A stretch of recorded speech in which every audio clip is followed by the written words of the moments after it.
Monsieur le maire, bienvenue dans C'est-à-dire le 24 mai dernier, vous avez enfin eu votre audience auprès du ministère de l'Éducation nationale pour obtenir une meilleure considération des élèves gennevillois.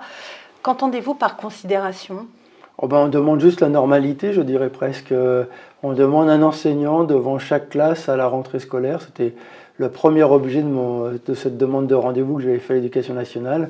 Je ne souhaite pas et je ne veux pas que la catastrophe de la rentrée scolaire de cette année se reproduise parce qu'on sait que ça a des conséquences ensuite tout au long de l'année sur la difficulté à faire des remplacements. Quelle a été la réponse à ce Alors, sujet? le ministère a essayé de nous dire ce qu'on sait déjà, c'est qu'ils n'arrivent pas à recruter des enseignants, que c'est difficile, etc., etc.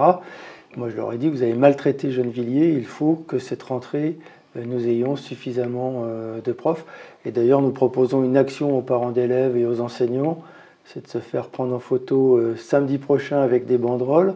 On paiera une publicité dans les journaux qui dira « Monsieur Attal, Madame la ministre de l'Éducation nationale, nous vous invitons le 2 septembre à Gennevilliers pour vérifier qu'on ait bien tous nos profs. » Et ça, vous attendez à quoi en fait? Vous en attendez quoi en fait de cette publicité? De faire pression, de faire en sorte que le DAZEN, le ministère, fasse en sorte qu'à Gennevilliers, on ait bien un enseignant devant chaque classe, ce qui n'a pas eu lieu l'année dernière. Ça peut paraître petit comme demande, mais on a bien vu la catastrophe que ça fait quand ça n'existe pas. Donc l'attention et la pression maximum, nous l'exercerons. C'est en ce moment que ça se décide. En juin, les mutations et les mises en poste. Et donc c'est en ce moment qu'on veut faire pression de manière assez forte. Et au niveau de la réactivité pour les remplacements, ça a été aussi une de vos questions. Pour les longues durées, est-ce qu'ils ont apporté des solutions? Alors il y en a eu déjà d'apporter, mais en cours d'année, d'abord quand j'avais refusé de recevoir les ministres parce qu'il n'y avait pas de remplacement, donc Monsieur le Dazen avait mis des remplacements qu'il avait pris ailleurs d'ailleurs parce qu'il travaille avec les effectifs qu'il a. Et depuis, nous avons obtenu 2 remplaçants supplémentaires, enfin dans leur équipe de remplacement, 2 supplémentaires.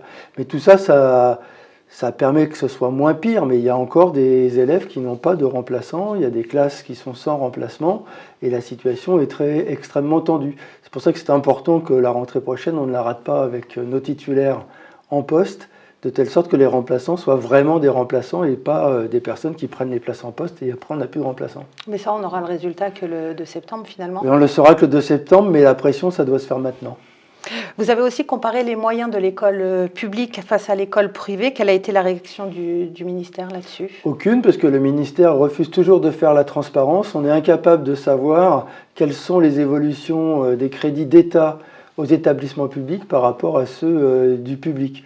Je suis persuadé que les crédits d'État n'ont pas diminué dans le privé, alors qu'on est en difficulté dans le public. Pour moi, il y aura une priorité, c'est que l'État assume d'abord sa fonction régalienne en assurant la scolarité gratuite et de qualité à l'ensemble des enfants, et donc qu'il concentre ses moyens sur l'école publique s'il n'a pas assez de moyens et qu'il arrête d'en donner pour l'école privée. Et qu'en tout cas, que l'école privée connaisse les mêmes diminutions que l'école publique. Vous avez aussi alerté sur le déclassement du REP de Pasteur et des besoins des élèves sur ce territoire. Là aussi, vous êtes encore en attente? On est en attente parce que la réponse que j'ai eue, c'est celle que je connaissais déjà. Je sais que personne ne conteste le fait que les Agnettes doivent retrouver ce classement REP. La seule question pour nous, c'est de savoir quand. La réponse du ministère, ça a été de dire la ministre se met au travail pour toute la France, que c'est un dossier compliqué, qui donc ce sera pour 2025 ou 2026. Là aussi, il faut continuer la pression, parce que si on ne l'a pas en 2025, à la rentrée 2025, je ne vois pas comment on pourrait l'avoir en 2026, comment ils vont expliquer à des maires et des élus qu'à la veille des élections, ils n'ont plus de classement, etc., etc. Donc 2026, pour moi, est quand même assez hypothétique. Donc 2020, et puis 2025, parce qu'on en a besoin le plus rapidement possible. Pour la rentrée 2024, ça ne sera pas possible. Non, là, j'y crois pas du tout, mais en tout cas, il faut se battre pour qu'on l'ait pour la rentrée 2025. Les résultats des évaluations nationales montrent que des inégalités flagrantes. Est-ce que le ministère a proposé des mesures concrètes contre ces inégalités?